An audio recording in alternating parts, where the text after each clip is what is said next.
할렐루야. 한 사람씩 내 집을 안위로는 없고. 그런데 아마 불편한 분들이 계셨을 텐데, 그 이유는 성가대 찬양하는 사람들이 아직도 차를 가지고 와서 여기다가 장시간 주차하고 있지 않을까 하는 생각이 들어요. 이제 단속해가지고 못 들어오게 할 겁니다. 시온도 임마누엘도 봉사자들도. 여러분, 성숙한 사람이 미숙한 사람을 배려하는 거예요. 교회 오래 다니고 믿음이 성장한 사람들은 새로운 사람들을 위해서 자리도 비켜줘야 되고 편리도 제공해 줘야 되고, 이게 성숙한 사람들이 할 일이에요. 그런데 일찍 와서 차를 다 막고 있으면 그럼 나중에 오는 사람들이 얼마나 불편하겠어요. 그래서 옛날로 돌아가서 오래 머물고 또 봉사하는 분들은 다 바깥에 도로변에 다 주차장 만들어 놓았잖아요. 휴일지차도록 그거 갖다 세워놓고 이 안에는 예배 시간마다 다 비워가지고 계속 순환만 돼야 돼. 순환만. 내가 이제 다음 주부터 몇 번 이렇게 얘기하고 말 안 들으면 내려가 봐서 아직도 예배가 끝났는데 차가 있다. 무시를 뽑아가지고 바람을 다 뽑아놓겠어. 아주 어차피 안 가는 거 아주 계속 있잖아 여기서. 그래가지고 보험 서비스 받든 말든. 그런데 이제 차가 와서 막고 있으면 보험 서비스도 못 들어와. 이제 못 들어오게. 그러니까 이렇게 목사가 짓궂게 하지 않도록 미리미리. 여러분, 교회가 부흥되기를 원하시면 아멘 합시다. 그러려면 다른 분들에게 배려해 줘야 돼요. 그래 교회가 부흥돼요. 여러분, 우리가 하나님 앞에 간절히 기도했는데 응답이 없거나 또 열심히 기도했는데 전혀 다른 방향으로 응답이 왔을 때 얼마나 속상하고 억울하고 또 야속하고 답답하고 갑갑합니까?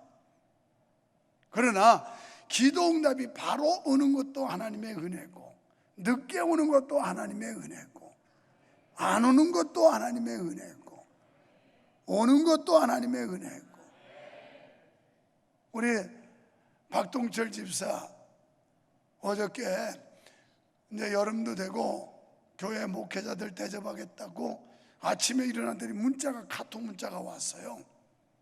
그래가지고 바로 응답을 했죠. 조회하고 오늘 밥 못 먹을 사람만 손들어봐라 했더니 3명인가 4명 손들고 나머지는 다 먹을 수 있다고 그러더라고요. 그래서 지호 삼계탕 가가지고 아주 거하게 삼계탕 하나씩 주고, 그 삼계탕 18,000원씩입니다. 어디서 12,000원짜리 삼계탕만 먹어보고 뭐 별거 아니면 좀 해봐요. 자기들은 평생 가도 주의 종절 대접도 한번 못 해보면서. 그래가지고 그걸 하고 거기다가 또 곁들여서 닭발, 그래가지고 아주 그냥 불닭발을 해가지고 화끈하게 한번 좀 먹어보자. 또 그걸 또 추가로 해서. 그런데 내 앞에서 식사를 하면서 간증을 하는 게 이 얘기였어요. 그래서 이거 좀 나누게 하자. 어제 저녁에 제가 들어와가지고 늦게 송요한 목사님한테 저기 하다 얘기해서 이거 영상을 좀 땄으면 좋겠다. 밤중에 뉴스 다 끝난 뒤에 한 거예요. 전 뉴스 보면 참 재밌는 말 나와요. 저번 주에 이렇게 나와요. 저번 주가 뭡니까? 이 뉴스 대본 쓴 사람이 지난주지에 저번 주는 그전 주 같아. 꼭 느낌이. 이게 어저께 뉴스 한 사람은 오리지널 멍청도야. 멍청도. 나이도 젊어. 근데 어쩌면 그렇게 멍청한 사투리를 쓰고 있는지. 오늘 2부 때 우리 형님 형 좀 봤어요. 왜냐하면 자기들이 자기네 교회 예배하고 2부 때는 우리 형수님 권사님하고 형님 장로님하고 꼭 이 예배를 라이브로 들어요. 그래가지고 내 동생 장로도 마찬가지고. 그런데 우리 형님이 어쩌나 이렇게 충청도 사투리를 아직도 그렇게 쓰는지. 그래가지고 저 이번에 말이야 추석 때는 저기 해가지고 저기 하는 게 나을 것 같아. 저기 해야 될 것 같아. 그래서 아니 뭘 저기 해요? 저기 해서 저기 한 것 같아. 저기가 뭔데요? 그 저기를 알아듣는 내가 참 신통한 거야 이게. 오늘 자기 형 흉본다고 그랬을 거야 아마. 그런데 또 전라도 사람들은 말 막히면 거시기야. 저 목사님 거시기 해가지고 거시기 했습니다. 뭐 거시기야? 거시기가 뭐. 옛날에 우리 김제 김모 집사라고 있었는데 이 사람은 말만 하면 거시기로 시작해서 거시기로 끝나. 이 건축을 하는데 목사님 저 거시기 해가지고 거시기해서 거시기. 이 양반아 뭐가 거시기야? 그 거시기 합니다. 뭐. 충청도는 말 막히면 저기야. 그런데 내 조카가 이제 40 몇 살인가 되는데 그러면 젊은 친구 아니에요. 그런데 지 아들 돌 하는데 늦게 이제 결혼해가지고 아들 낳는데 그런데 그러는 거예요. 삼촌 식당을 뭐 정하는데 뭐 그래서 내가 이제 쭉 나비들을 안내해 줬어요. 그랬더니 그러세요 삼촌? 그러면 엄니하고 아버지하고 상의해가지고 전해준대. 충청도 사람들은 어머니를 엄니 하거든요. 이걸 또 여러분 충청도 사람들은 아주 말이 빨라요. 어머니를 딱 줄여가지고 엄니하면 끝나는 거야. 그래서 충청도 사람들은 개고기 먹는 게 아주 간단해. 개혀? 그러면 그러면 끝난 거야. 뭐 할 거야? 이것도 할겨? 안 할겨? 좋은겨? 나쁜겨? 전부 이래. 그래서 옛날에 멍청도지, 멍청도는 말은 해도 행동이 빠르다고 그랬어요. 근데 나도 오리지널 멍청도지만 요즘 사람들이 저 뉴스 대본 쓴 친구가 오리지널 멍청도거든. 그런데 뭐 저번 주에 뭘 했다는 둥 또 뭐가 또 있더라. 그래서 어떻게 젊은 애들이 이렇게 그 사투리를 아직도 그렇게 쓰고 있을까. 나 멍청도지만요, 난 표준말을 잘 쓰는 사람이거든. 원래 사람이 표준같이 생겼잖아요. 그래서 우리 박 집사님이 저기 노총각이야. 노총각. 뭐 30대 후반에 좀 괜찮은 여성 있으면 소개해봐요. 소개팅 해줄 테니까. 그런데 상당히 능력이 있어요. 일본어를 유창하게 하고 영어를 유창하게 하고 다 자기가 노력해서 공부해가지고. 그래서 반도체의 이 전문가인데 얼마 전에 저한테 그러는 거, 일본 출장한 것도 몰랐는데 목사님 자기 상사가 어떻게 갈구는지 도저히 직장 생활을 못하겠대. 그래서 사표 내려고 그러는데, 그래서 사표를 왜 내냐고. 당신같이 능력자가 실력으로 붙어까지 거. 그랬더니 안 되겠다고.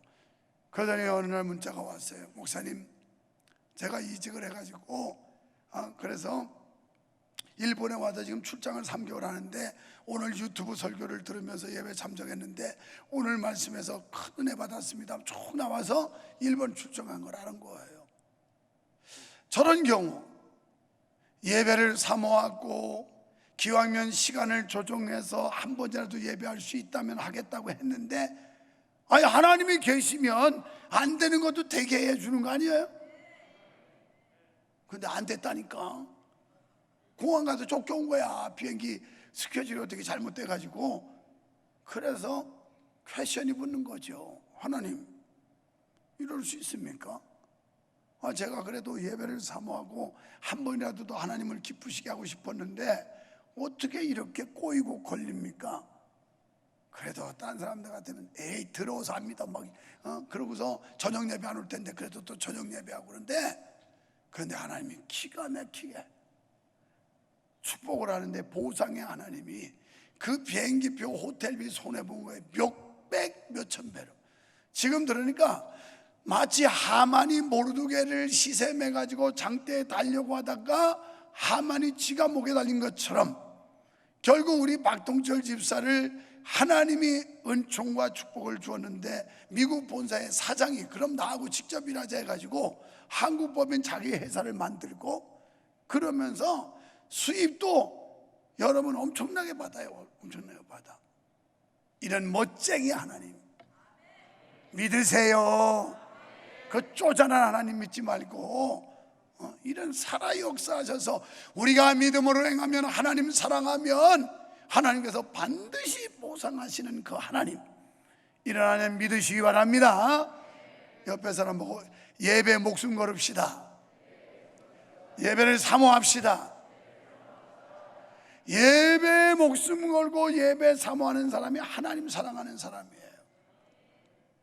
우리가 열심히 기도하는데 하나님이 전혀 다른 방법으로 응답할 때가 있어요.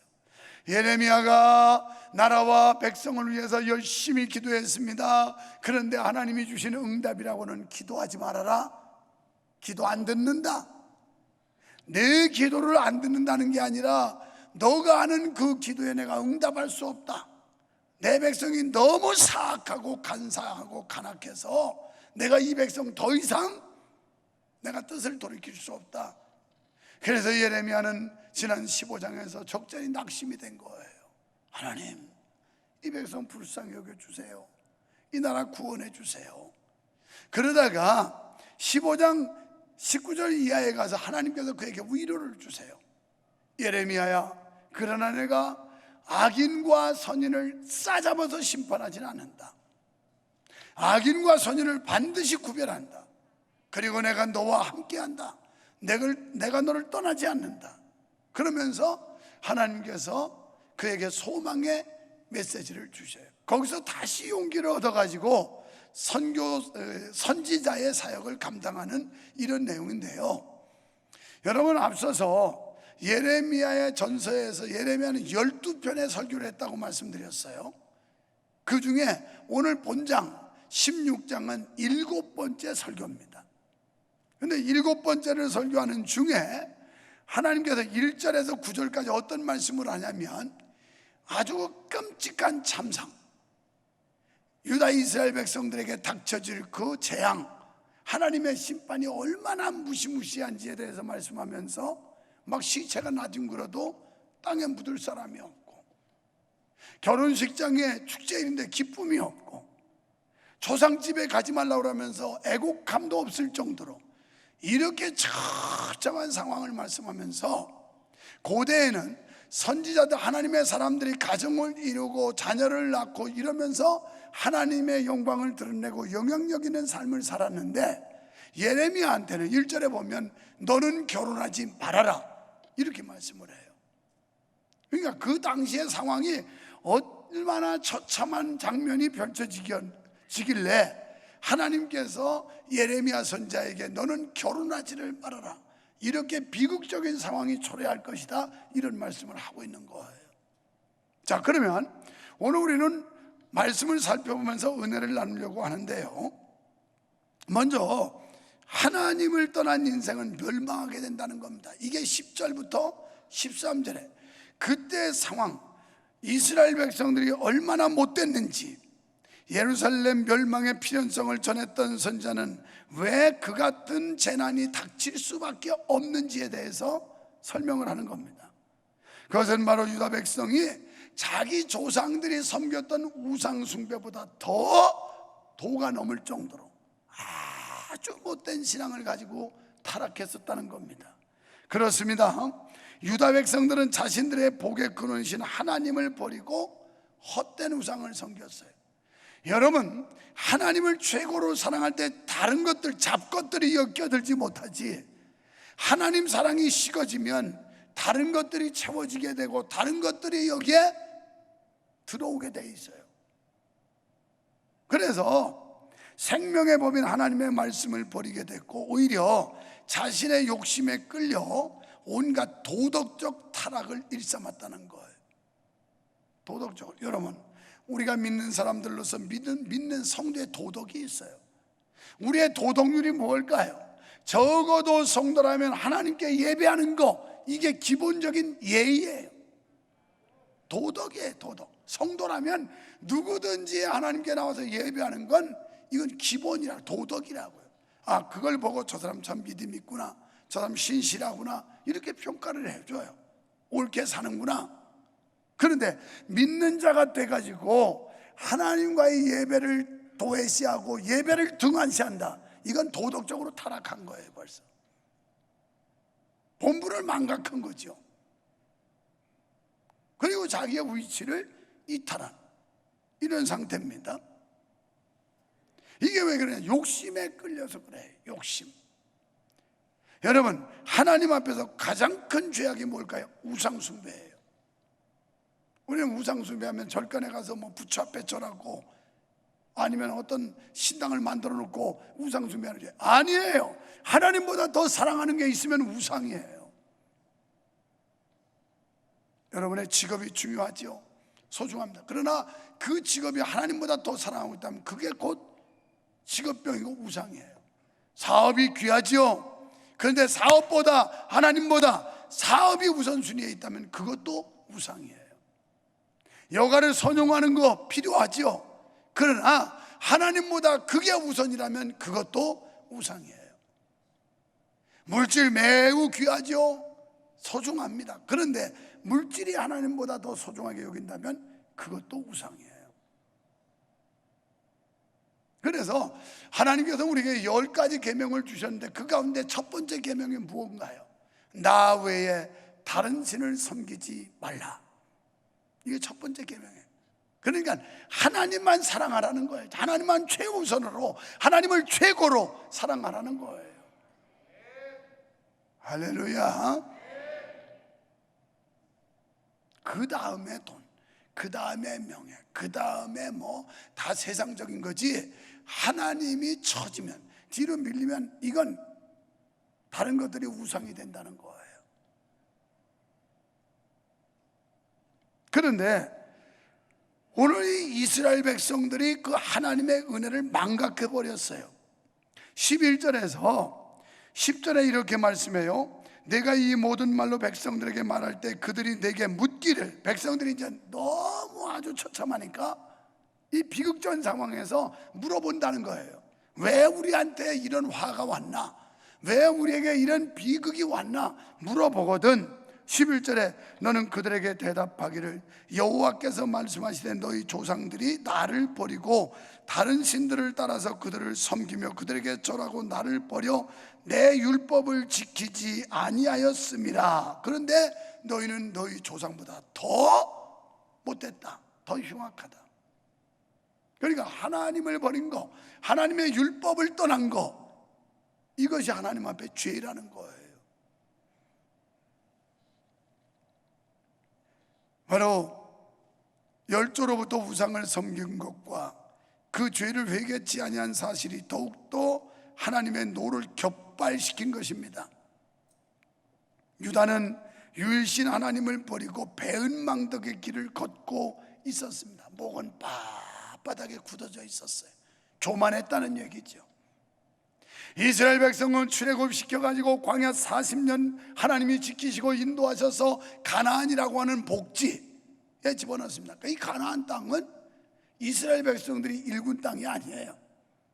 거기에 여러 민족들이 살면서 다 개간해서 일궈놓은 그런 이미 젖과 꿀이 흐르는 땅, 그곳으로 인도를 하신 겁니다.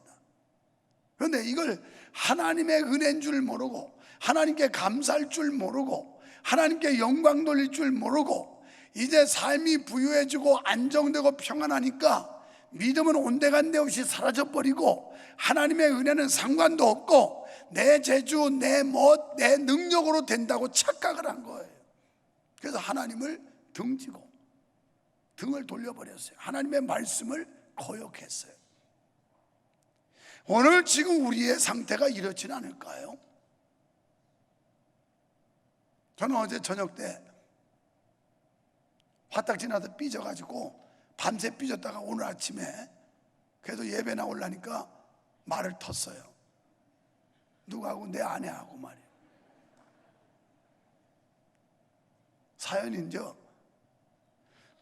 우리 장로님 집사님들이 가끔 그래도 목사 기분 전환도 하고 운동도 하라고 골프를 시켜줘요. 그런데 미국에서 5만 원 주고, 제 신발 다 5만 원짜리입니다. 이것도 5만 원짜리예요. 미국에서 이거 아울렛 가가지고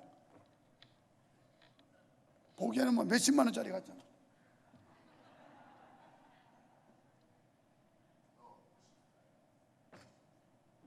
그래서 5만 원 주고 샀는데 골프화도 전부 제 골프화 5만 원짜리예요.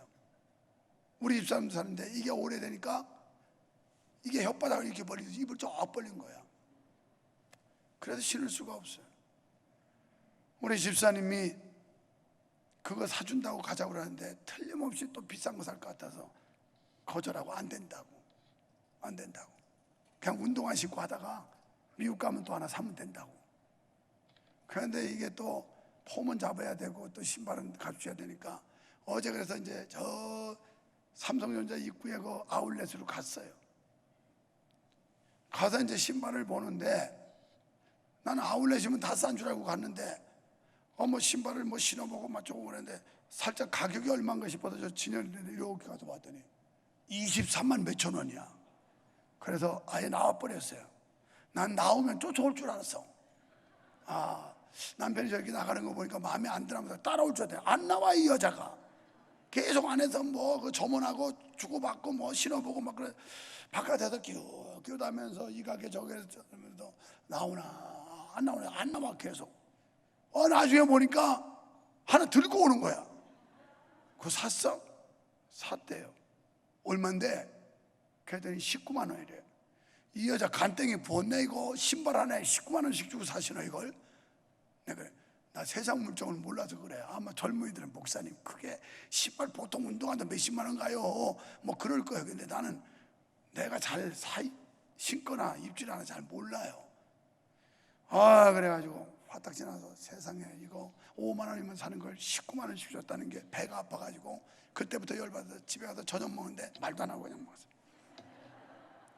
또 교회를 자러 왔어요. 말도 안 하고 그냥 잤어요. 새벽에 일어나가지고 그러다가 이제 뭐 오늘 주일인데 그래도 말은 티야 될 것 같아가지고 그냥 말 간신히 트고 그러고 왔는데, 근데요 제가 입고 사용하는 거 비싼 것들이에요. 싼 거 아닙니다. 얼마 전에 우리 연세 많은 권사님이 티셔츠를 하나 사왔는데 그 티셔츠 하나가 몇십만 원이야. 근데 내가 티셔츠를 얼마나 입는다고. 난방 같은 건 좋은데 근데 거기는 난방이 없는 매장이야. 그래가지고 바지를 바꿔 왔더라고 우리 사모가. 그 바지가 또 웃돈을 줘가지고 30만 원이 넘어. 이 사람아 이걸 왜 사왔어? 저 화성시 계속 가니까 거기에 무슨 뭐 그 매장에 그냥 5만 원, 2만 원, 3만 원만 줘도 바지가 있던데 내가 거기서 2개나 사왔거든. 그런 거 사면 되지. 이거 너무 비싸다. 이거 바지 하나가 무슨 몇십만 원이 가냐 막 그러면서 배가 살살 아픈데 이거 물러오라니까 이건 뭐 반품은 안 되고 뭐 이래서 사왔다 그러는데 그게 지난 금요일 날 입고 인도했던 그 바지야. 그게 여러분, 내가 그렇게 쓸 수 없는 그런 어려운 지경에 있어서 이런 얘기하는 거 아니에요. 제가 하나님 은혜로 우리 성도님들의 그 섬김을 받아서요 좋은 거 먹을 수 있고 좋은 옷 입고 신을 수 있어요. 그렇게 또 선물 받고 보통 몇십만 원씩 하더라고. 옷이 너무 비싸요. 너무 비싸. 난 물정을 모르지만 하여튼 너무 비싸요. 밖으로 가보면 비싸. 벌써 몇십만 원씩. 그러나 우리가 하나님 은혜로 이렇게 잘 먹고 잘 살고 귀한 옷 입을 수 있다면 요게 일말의 양심은 있어서 이게 주님이 헐벗고 굶주린 은혜로 내가 이렇게 고급스럽게 나 같은 부족한 게 무지랭이 같은 게 이런 축복을 받았다는 일말의 양심은 있어야 되는 거 아니에요? 그 마음은 변치 말고 살아야 되는 거 아니에요? 하나님이 주신 이 엄청난 은혜와 축복, 사랑에 대해서 감사는 하고 살아야 될 거 아니에요? 그런데 이스라엘 백성들이 그리 안 했다는 거예요. 오늘 총회주일원금 다 내렸습니다. 하여튼 그 큰 돈을 내라는 것도 아니고 돈 많은 원 내렸으니까 빠뜨리지 말고 다 내세요. 못 낸 사람은 다음 주라도 내고. 그래서 주중에 제가 그랬어요. 나는 여러분에게 10,000원 내라는 거예요. 10배를 낼 거라고. 10만 원밖에 더 돼요? 10배래요? 그런데 내 아내가 그래요. 여보, 우리 얼마 내냐고. 10만 원만 내도 되겠냐고. 아니, 나 10만 원 내고 당신 10만 원 내.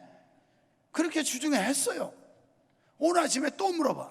여보, 우리 10만 원만 내도 되겠냐고. 저 그래요. 그래서 아니, 우리 가정의 경제권은 당신이 가지고 있잖아. 당신이 알아서 감동되는 데는 내란 말이야. 묻지 말고. 그렇게 결제를 했어요. 내가 2부 예배 마치고 가서 우리 아무래도 한 100만 원 내야 되겠지 했더니 벌써 100만 원 바쳤어요. 그러더라고. 왜 하나님이 나 같은 거 시원찮은 걸 이런 복과 은혜를 줄까요? 그 양심 변치 말아야 돼. 초심이 변하지 말아야 돼. 개척교회 전전긍긍하면서 힘들었던 그 시절의 그 마음, 지금은 그거에 수천 배의 복을 받았지만 변하지 말아야 된다는 거예요. 중심은 여러분이 어머니 모태에서 적신으로 왔는데 하나님께서 사업체도 줬고 직장도 줬고 재주도 줬고 기회도 줘서 이만큼 하나님의 은혜와 은총과 축복 받았다면 하나님께 감사할 줄 알아야 된다는 거예요. 잊지 마세요. 여기 이스라엘 백성들의 가장 큰 죄가 하나님의 은혜를 잊은 거예요. 하나님 앞에 감사를 잃어버린 거예요. 그러다 보니까 자꾸 세상으로 가서 세속에 빠진 거예요. 세상 연락에 빠지고 세상 것들에게 미혹받고 우상 숭배하는 데 빠지고 하나님과는 점점 멀어진 겁니다. 그래서 하나님이 돌아와라 하는데 말 듣지 않았어요. 결국 하나님께서 헛되게 심판하는 겁니다. 무섭게 심판하는 거예요. 여러분, 유다가 유일신 하나님을 버리고 배은망덕의 길을 걸은 것처럼 오늘 현대를 살아가는 우리들이 이 모양은 아닌지 한번 확인해 봐야 합니다. 그렇습니다. 하나님의 은혜를 저버리는 것보다 악한 게 없어요. 세상에서 가장 나쁜 사람이 누구예요? 배신자예요. 배신자. 엄청난 도움과 은혜를 받았으면서도 배신하는 자, 정말 나쁜 사람이에요. 하나님 앞에 무지무지한 은혜를 받았으면서 하나님의 은혜를 배신하는 자, 이게 유다 이스라엘 백성들이 이랬다는 거예요. 여러분, 우리는 하나님을 찾는 길만이 살 길인 줄로 믿습니다. 아모스 5장 6절에 이렇게 말씀해요. 다 함께, 너희는 여호와를 찾으라. 그리하면 살리라. 그렇지 않으면 그가 불같이 요셉의 집에 임하여 멸하시리니 베델에서 그 불들을 끌 자가 없으리라. 여호와를 찾아야 산대요. 이제 멀었던 주님과의 관계가 가까워지시기를 축원합니다. 주님을 잊었던 우리가 주님을 찾는 역사가 있기를 축원합니다. 역대상 29장 9절에 보면 하나님을 찾으면 살고 하나님을 버리면 하나님도 우리를 버리겠다 그랬어요. 지난주에 이 말씀 생각나죠? 이제 실물난다. 이 백성들 죄악이, 이 백성들 행실이, 이 백성들의 행투가 실물난다. 그래서 나한테 더 이상 기도하지 마라. 내 뜻을 돌이키지 않는다. 이 말씀이 지난 15장의 말씀이었잖아요. 이사야 55장 6절은 이렇게 말씀합니다. 너희는 여호와를 만날 만한 때에 찾으라. 가까이 계실 때에 그를 부르라. 지금이 만날 만한 때인 줄 믿습니다. 지금이 하나님 찾아야 될 때인 줄 믿으시면 아멘 합시다. 지금이에요. 나는 오늘 새벽에 일어나서 다른 어떤 그 내용을 보다가 문득 고 하영주 목사님에 대한 얘기가 잠깐 나오길래 이분이 몇 세나 살았나 궁금해서 인터넷 들어가서 조회를 해봤어요. 그랬더니 65세야. 우리 나이로 66세야. 내 나이야, 내 나이. 그렇게 한국 교회 사회에 영향력을 끼쳤던 분도 언젠가는 유명을 달리하다는 거.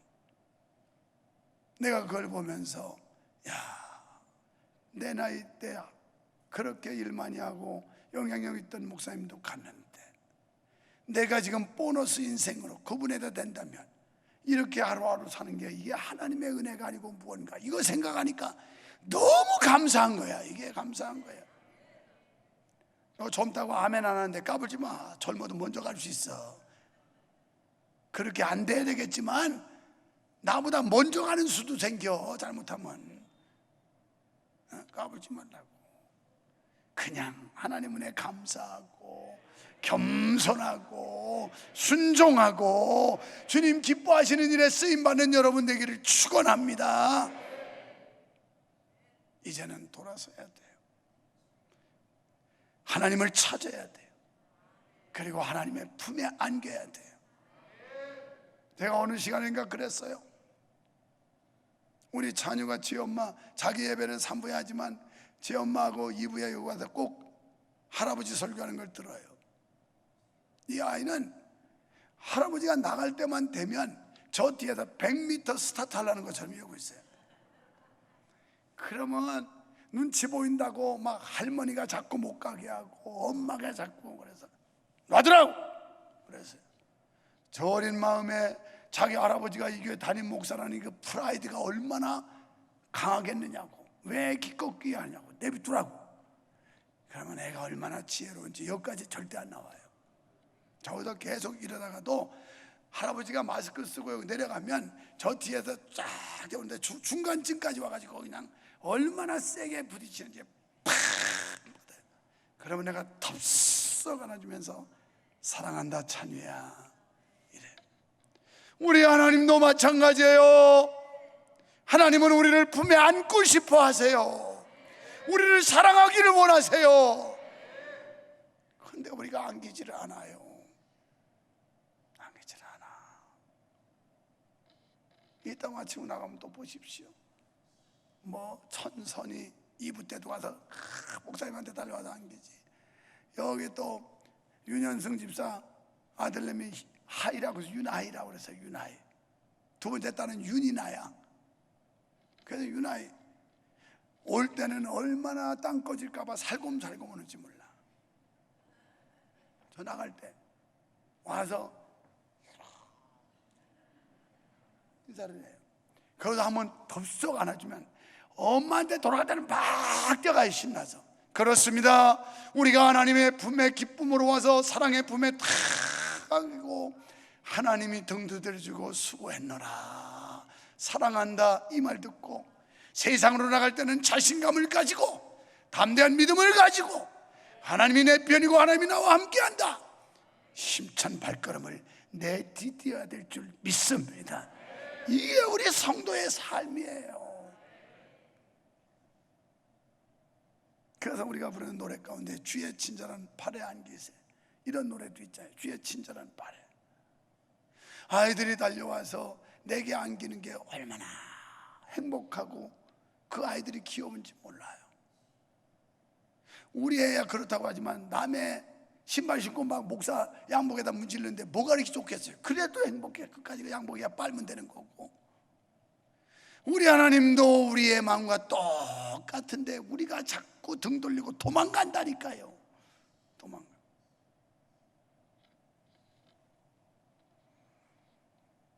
성도가 하나님의 율례와 법도를 지키는 것은 선민의 도리요 생활의 구별인데, 그런데 하나님께서는 부지런히 선자들을 보내서 깨우쳐 주셨지만 유다는 하나님의 말씀에 귀 기울이지도 않고 따르지도 않았어요. 지금도 그런 사람들이 아직도 있어요. 하나님의 말씀이 선포되는데 귀 기울이지도 않아, 따르지도 않아. 귀 막고 있어요. 막고 있어. 히브리서 10장 38절에 오직 의인은 믿음으로 말미암아 살리라. 우리는 그리스도의 십자가의 대속의 은혜로 의롭다함을 받았고 하나님의 자녀로 의인이 되었습니다. 이런 사람들은 오직 믿음으로 말미암아 사는 거예요. 믿음으로. 또 요한복음 17장 3절에 영생은 유일하신 하나님과 예수를 아는 것이라. 우리가 영생은 예수 믿어야 없고 하나님을 따라야 영생이 있지, 그렇지 않으면 영생이 없어요. 우리는 언제나 죽음 후의 심판을 두려워해야 돼요. 학교에서 공부하는 학생들이 평가하는 테스팅 시험이 없다면 이 아이들이 공부 열심히 할 이유가 없어요. 그러나 분명히 평가받을 날이 있다는 걸 알기 때문에 열심히 노력해요. 여러분, 우리도 이제 하나님께서 우리를 평가할 때가 옵니다. 정확하게 판단하세요. 그때가 언제냐? 우리 목숨 다하는 날, 주의 보좌 앞에 설 때예요. 그때는 늦어요. 하나님을 찾아도 소용이 없어요. 지금이 만날 때고 지금이 하나님을 부를 때인 줄 믿습니다. 그런데 지긋지긋하게 말을 안 들으니까 로마서 1장 28절에 이런 말씀이 나와요. 또한 그들이 마음에 하나님 두기를 싫어하며 하나님께서 그들을 그 상실한 마음대로, 그러니까 타락한 마음대로 내버려 두사 방치했다는 거예요. 이게 비극이에요. 이게 불행이에요. 적어도 담임 목사가 아무개 장로님 정신 차려요, 똑바로, 이 소리가 관심이고 사랑인 거예요. 사랑은 관심이에요. 미움은 무관심입니다. 저거 뭐 제껴, 아유 뭐 하든 말든 그렇게 얘기해도 말 안 듣는데 저 권사 저거 제껴버려요. 제껴. 이거요 비극이에요. 좋은 게 아니에요. 좋은 게 아니에요. 우리가 하나님과의 관계에서도 제대로 못하면 하나님의 채찍이 오고 하나님의 증거가 보여져서 우리로 하여금 정신을 번쩍번쩍 차리게 하고, 그래서 믿음 가운데 바로 서게 하고, 이게 하나님 사랑이지. 제멋대로 아무렇게나 사는데 내버려뒀다? 그건 여기 보니까 내버려두사 합당하지 못한 일을 하게 하셨으니 그냥 제멋대로 네 멋대로 살아라, 나는 관심 없다, 이렇게 된다는 거예요. 그러면서 29절에 이런 결과가 곧 불의, 추악, 탐욕, 악의가 가득한 자요, 시기, 살인, 분쟁, 사기, 악독이 가득한 자요, 수군수군하는 자요. 그 다음에 그들이 이 같은 일을 행하는 자는 사형에 행한다. 결국 멸망받는다는 거예요. 하나님께서 정하심을 알고도 자기들만 행할 뿐 아니라 또한 그런 일을 행하는 자들도 올 때 짝짝꿍이가 돼가지고 끼리끼리야. 또 그런 사람들이 많으면 굉장히 또 위로를 받아요. 아, 나만 그런 줄 알았는데 다른 사람도 그러네. 아유, 나만 빠지는 줄 알았는데 다른 사람도 그러네. 아유, 한결 위로가 되네. 이런 자들, 이게 성경이야. 유목사 말이 아니라 성경이란 말이야. 이 말씀 가운데서 하나님 없는 죄악들이 무엇인지를 알 수가 있습니다. 여러분, 죄악이 있는 곳에는 반드시 심판이 따릅니다. 두 번째는 회복과 구원의 약속이에요. 이 회복과 구원, 오늘 두 번째밖에 없으니까 긴장하지 마세요. 세 번째는 언제 하나, 뭐 걱정하지 말고 편안히 있으셔도 돼요. 자, 우상숭배, 뱀망덕 등 불순종으로 인하여 부득불 유다를 심판하신 하나님께서 회복과 구원의 메시지를 주세요. 내가 어쩔 수 없이 너희를 필연적으로 심판은 하지만 그러나 너희를 북방에서부터 다시 끌어낼 것이다, 이런 말씀을 하거든요. 이게 뭐냐면 너희의 죄악으로 인하여, 너희의 과오로 인하여 내가 부득이하게 심판을 한다. 그 심판은 바벨론이라고 하는 나라를 심판의 몽둥이로 쓰셔서 바벨론 70년 포로로 잡혀갈 때 그 상황이 얼마나 처참했는지, 질질질질 포로로 끌려가고 막 죽임을 당하고 바벨론 가서 억압당하고 고통과 위험을 당하고 이러면서 70년을 살아요. 그러면서 마지막 희망의 메시지로 그래도 내가 언젠가는 다시 돌아오게 할 것이다, 이 끈 하나 붙잡고 견뎠어요. 바벨론 가서 70년 살면서 이거 희망, 신락 같은 희망, 이거 하나 붙들고 견뎠다고요. 결국 하나님께서 택한 백성은, 하나님이 구원하시기로 작정된 자는 일시적으로 환난이 오고 매를 때리고 하나님이 심판은 하지만 영원히 버리시지 않는다는 사실을 우리에게 가르쳐주고 있어요. 여러분, 선민 유다 백성에 대한 하나님의 심판은 결코 심판 자체의 목적이 있지 않다는 겁니다. 그 심판은 하나님의 사랑과 관심이 변하지 않았다고 하는 걸 보여주는 겁니다. 하지만 이방 원수들은 심판을 통해 멸망을 이루는데, 이 심판은 심판을 통해 우리 믿는 사람들은 연단을 이루지만, 그런데 궁극적으로 믿지 않는 자들의 심판, 사망이에요. 멸망입니다. 그래서 궁극적으로는 구원의 자리에 이르게 하십니다. 본문에서 하나님 무서운 심판의 메시지 가운데서 회복과 구원을 약속하죠. 그게 15절의 말씀이에요. 그러므로 성도들은 이와 같은 하나님의 은혜와 사랑을 믿을 때 좌절하지 말고 회복과 구원의 날을 소망해야 될 줄로 믿습니다. 하지만 이게 중요해요. 구원과 희망의 위로의 메시지가 있지만, 하지만 회복과 구원으로 나가는 길은 반드시 회개의 눈물 골짜기를 거쳐야 된다는 거예요. 이 회개의 눈물 골짜기를 통과하지 않고는 구원과 인도의 회복이 없다는 거예요. 그러니까 이게 빠를수록 좋은 거예요. 이 회개의 눈물 골짜기를 빨리 건널수록 회복이 빠르고 구원의 날이 앞당겨지지만 끝까지 버팅기고 고집부리고 이러면 그만큼 길어진다는 거예요. 늦춰진다는 겁니다.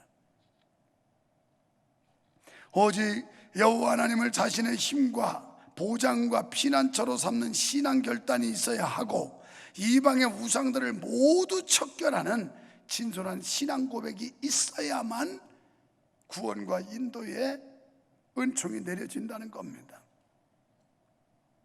성도들은 무서운 심판을 통해 이 같은 사실을 철저히 깨달아야 합니다. 바로 그것이 성도를 심판하시는 하나님의 뜻이에요. 여러분, 우리가 하나님을 떠나는 인생, 겉으로 보기에는 아름다워 보이고 행복해 보여요. 그러나 그거 얼마 못 가요. 일시적인 거예요. 아니, 길게 간다고 합시다.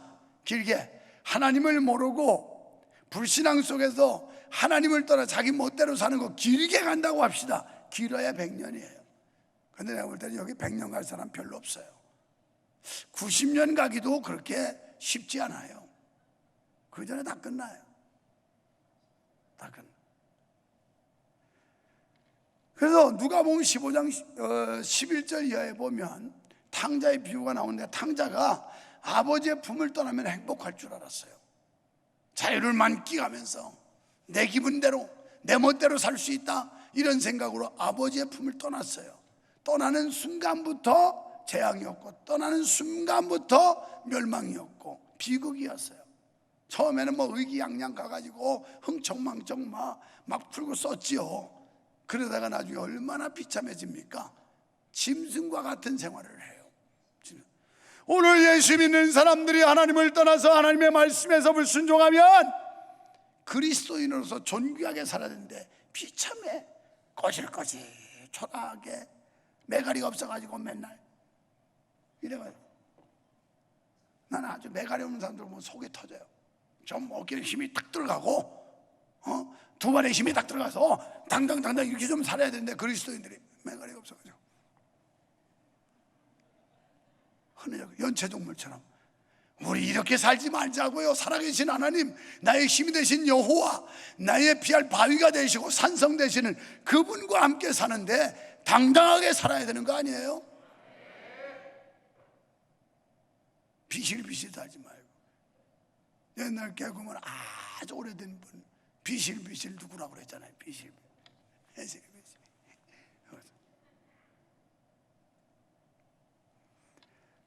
자, 우리 하나님은 전지전능하신 분입니다. 우리의 일거수일투족을 보시는 분입니다. 그래서 마태복음 10장 30절에는 이렇게 말씀을 해요. 다 같이.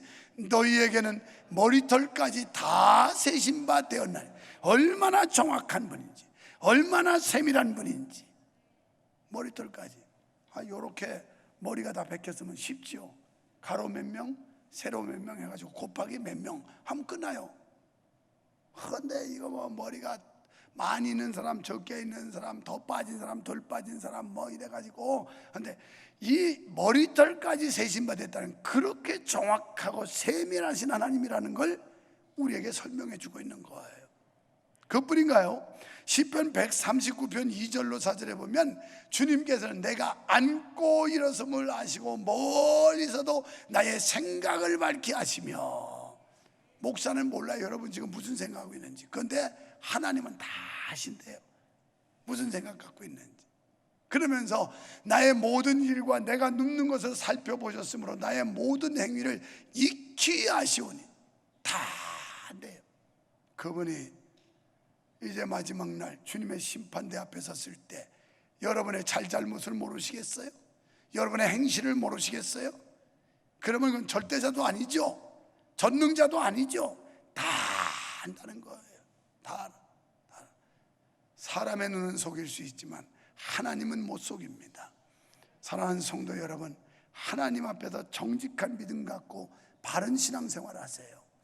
그리고 우리의 그 윤리와 도덕에 어긋나지 않는, 하나님의 규범, 하나님의 계명을 거역하지 않는 그런 삶을 사시기를 주의 이름으로 축원합니다. 축원합니다. 결론적으로 예레미야는 19절로 20절에서 여호와는 나의 힘입니다. 여호와는 나의 요새십니다. 환난 날의 피난처시요 민족들이 땅끝에서 죽게 이르러 말하기를 우리 조상들의 계승한 바는 허망하고 거짓되고 무익한, 조상들의 우상 숭배한 다 허망하고 거짓되고 무익했다. 그런데 우리가 믿는 예레미야가 고백하는 하나님은 어떤 분인가? 힘 되시고 요새 되시고 환난 날에 피난처 되시는 그분, 그분이 우리와 함께 하신다는 사실을 믿습니다. 그분이 우리를 지켜주실 줄 믿습니다. 그래서 그 하나님께서 결국 능력을 나타내 보이겠다고 21절에서 말씀해요. 거기서 내 이름이 여호와인 줄 알리리라. 이 여호와라고 하는 히브리의 원어는 존재하는 자라는 뜻이에요. 그러니까 무슨 뜻이냐면 하나님은 과거나 현재나 미래, 영원 전부터 영원까지 존재하시는 그런 하나님이라는 겁니다. 그러니까 우리의 과거도 알고 미래도 아세요. 우리 앞으로 어떤 길이 열릴 거가 다 아시는 분이에요. 이 하나님 앞에 온전한 믿음 가지고 승리하는 여러분 되기를 주님의 이름으로 축원합니다. 하나님 아버지 감사합니다. 감사합니다. 받은 은혜 주신 축복이 너무너무 크고 놀랍지만 감사할 줄도 모르고 보답할 줄도 모르고 소돼지처럼 살아가고 있는 우리가 아닌지, 금수와 버러지 형상으로 살아가고 있지는 않는지 우리 자신을 살펴보게 하시고 이제 주님의 품에 덥석 안기게 해 주시옵소서. 그리하면 주님이 사랑의 손으로 우리를 꼭 끌어안아 주시고 격려하시며 힘주실 줄 믿습니다. 사랑한다 내 아들 딸아 하시면서 우리를 축복하실 줄 믿습니다. 이제 멀어졌던 주님과의 관계 가까워지게 하시고 외면했던 예배가 다시 찾게 하시고 봉사와 헌신의 본분을 망각했던 거 다시 회복하는 은혜를 우리에게 허락하여 주시옵소서. 믿습니다. 예수님 이름으로 기도하옵나이다. 아멘.